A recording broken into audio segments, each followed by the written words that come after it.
Welcome back to another Shopify SEO case study, and today we will be going over this website here. So as we can see here, we actually took this website on in the 9th of June. When we took the client on, it was ranking for overall 13,000 keywords and it was getting around 65,000 hits a month. Now, as of the 26th of December, we have been able to rank for 27,000 keywords and we have been able to get over 153,000 hits through to the website, and I'm going to be showing you exactly how we done it. Now, in today's video, we're going to go over 4 different sections: keyword research, website structure, on-page SEO, and also off-page SEO as well. Before we get into this video, make certain to check out casualdash.com, where you can book me out for a free 15-minute strategy call and I can go over how you can grow your organic traffic for your website. For the keyword research of the website, we used 3 different strategies to scale out more pages, more content pages, and more informational pages. So strategy number 1 was obviously the Google auto suggest. So what we would do here is we would pick out, for example, the seed keyword that they wanted to rank for. So in this instance, travel suitcase, and we would try and find as many travel suitcase pages that would apply to this website. So travel suitcases for kids, travel suitcase set, travel suitcase with a lock, travel suitcase with wheels, and so on and so forth. We also used AI to essentially gather as many pages that we thought were suitable for the page, which I will show you very, very shortly. Now, another way that you can expand on the keywords that you're essentially doing research for is you can go to the related searches. So search your keyword at the top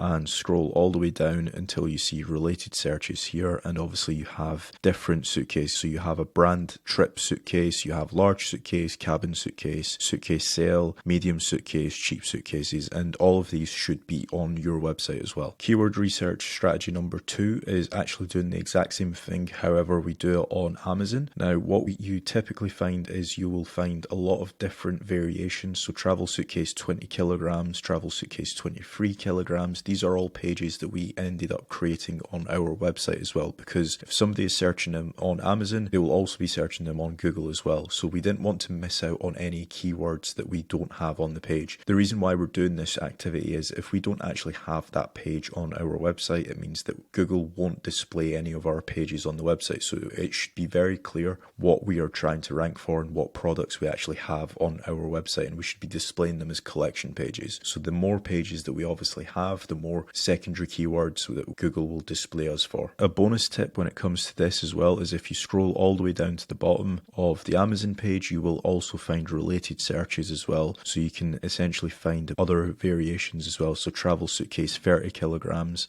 and so on and so forth. The third strategy that we also used was we went to eBay and we searched suitcases or just our keyword, and we looked at what it was presenting to us in the auto suggest. So suitcase 20-inch, suitcase 3-inch, suitcase set of 3, suitcase cover protector, and wheels replacement. So we're again expanding on the amount of pages that we actually have on our website by looking at what others are searching on various other search engines. So what you need to remember is that eBay is a search engine, Amazon's a search engine, YouTube is a search engine. The more keywords that we can essentially get that apply to our website, we should be essentially included on our website. One strategy that you can also use as well for gathering more pages is using Google Bard. So the prompt that I have used here is give me 10 auto suggest keywords for travel suitcase star. I need these as collection pages for my e-commerce store. I'm just going to hit enter. So as you can see here, it has just finished. Here are 10 auto suggest keywords: best hard shell suitcases, lightweight suitcases for travel, carry-on luggage that fits under the seat, expanded suitcase for extra packing, durable suitcases for rough travel, stylish suitcases, eco-friendly suitcases, smart suitcases with built-in technology, kids suitcases for family travel, and so on and so forth. Now, what we want to essentially do with all of these keywords that we have found using eBay, using Google Bard, Amazon, and Google Auto Suggest is create a Google Sheet, and we will have a hit list of pages that we need to recreate on our website. Once we have all of our keywords here, we can very quickly expand on these keywords by using ChatGPT. So I'm going to go over to ChatGPT and I'm going to show you how I use it. So if we take a look at our pages here, we obviously have some pages that fall into a bigger category. So what I mean by that is Ryanair approved suitcases, Delta approved suitcases, Emirates approved suitcases. Now these are all airlines. Now what we can do is actually copy these free and move it over into ChatGPT and tell it to give us more variations of this type of keyword based off of the search volumes. The prompt that I have used is, can you give me more articles like this for collection pages for my Ecom store? So it has just come back with a load of airlines, as we can see here. Now I did do another prompt so I can just copy and paste them into a Google Sheet. But as you can see, we have a load of airlines now. So Delta Airlines, JetBlue, Southwest, Alaskan, so on and so forth. So very quickly we have just expanded upon our keywords to find more variations. As you can see here, we have just went from around 20 articles up to 33. Now you can do this for other variations. You can very quickly just copy and paste different variations, whether it's the color, whether it's the weight, and you can get ChatGPT to expand upon these keywords based on search volumes. So when we're basing keywords based off of search volumes, we know that there is a demand for it. So we're not just creating a page just for the sake of creating a page. We actually know that there's people searching for it. So 23 kilogram suitcases, 30 kilogram suitcases, so on and so forth. Once you then have the pages that you know that's needed for your website, we then want to essentially craft articles for these. Now, one thing that I will mention is that we don't want to essentially duplicate any content. We also don't want any thin pages. Now, what I will do is I'll show you a good example of a website that is already ranking for some suitcase terms. Now, this is Argos. They are pretty big in the UK. They obviously rank for a lot of suitcase related keywords, but if we scroll down to the bottom of their page, as you can see here, they have got a load of SEO optimized content. This content is essentially crawler friendly, so when Google hits this page, it knows exactly what this page is about. So it's about extra large suitcases. However, they do also internally link to their large suitcase page as well. So they have got different variations to do with extra large, medium, large, small suitcases, and they essentially internally link it through their content at the bottom of the page, which is super important as well. One tool you can use for mass producing AI content is auto blogging. Now, what I will do is I'll show you how you can easily use this. So once you've logged into auto blogging, it will ask you for an article title. You can select any title that you want. I've just selected large suitcases, article language, and then you also have a few additional features. Then you click generate article, and then you can just copy and paste this into your collections page. Or if you are doing a product description as well, you can also use this for product descriptions also. Now, one thing that's super important when it comes to writing the content and the actual on-page SEO side of stuff is we never want to be using duplicate content. Years and years and years ago,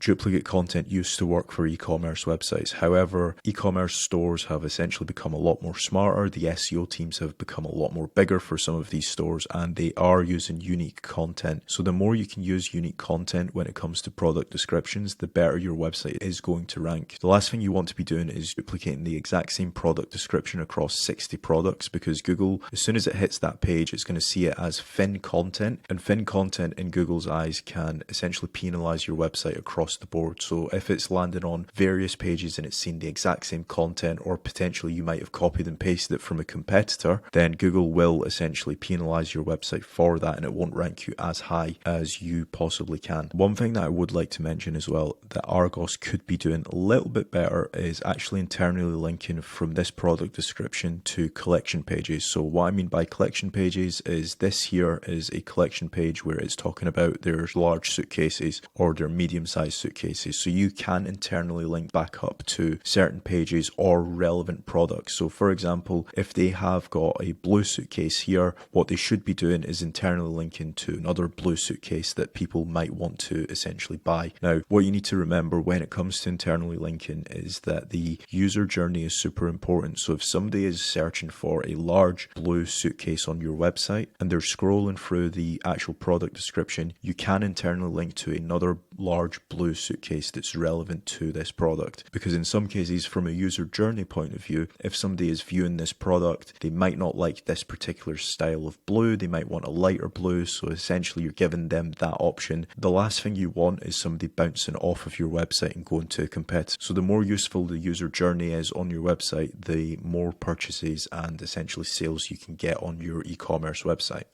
So the last step to all of this e-commerce SEO is the off-page SEO. Now, off-page SEO, just to put it in short, it's essentially a vouch from another website mentioning your website and linking to your website and saying how great it is. The more vouchers that you have, or the more high quality vouchers that you have, Google will deem your website as high quality and it will essentially rank it higher. It's essentially like another website recommending you. So a few things that we've done for our client is we created link bait articles. So what I mean by link bait is, for example, if we take a look at backlinko.com, this is an article talking about what is a back. Now, this article itself has gathered a lot of links throughout the years because whenever somebody is searching what is a backlink, they will essentially refer to this article. So if we actually look at this article on Ahrefs, as you can see here, we have got 2,777 referring domains pointing through to this page. So that means that there are over 2,000 other websites mentioning this page and mentioning how great it is. Now, what we essentially want to do on our website is create some link bait articles. So what I'm going to do is go over to ChatGPT and ask it to create some link bait titles. So this is the prompt that I've used here. Can you create me 10 link bait article titles for my website to do with suitcases? So it has just come back with 10 articles here. Now, for example, the whole purpose of these articles is we are trying to gather as many links through to it. So it's essentially viral content that other websites would want to link back to our website. Now, the whole purpose of these pages is when we start to get a lot of links through to these pages, we're going to then internally link from these pages to pages that we actually care about ranking for. So for example, if we were to throw up this article, how to outsmart baggage fees, lightweight suitcases that save money. Now, this article itself might not actually generate us that much cash as an e-commerce website. However, from an SEO point of view, it will attract a lot of backlinks. Now, what we want to be doing on that page is actually internally linking to our collection pages. The collection pages, if you remember, those are the pages that's going to drive the most sales. So 23 kilogram suitcases, blue suitcases, Emirates approved suitcases. Those pages are going to get more link juice going through to them. So when Google sees that there's more link juice going through to our 23 kilogram suitcase page, it's going to essentially rank that page higher. So when somebody's searching on Google 23 kilogram suitcase, we will essentially be able to rank position 1 for that keyword. So that has been my e-commerce case study. If you guys want any help with your e-commerce store, make sure to check out casualdash.com where you can book me out for a free 15-minute strategy call for your website and we can come up with more of a bespoke strategy for your store.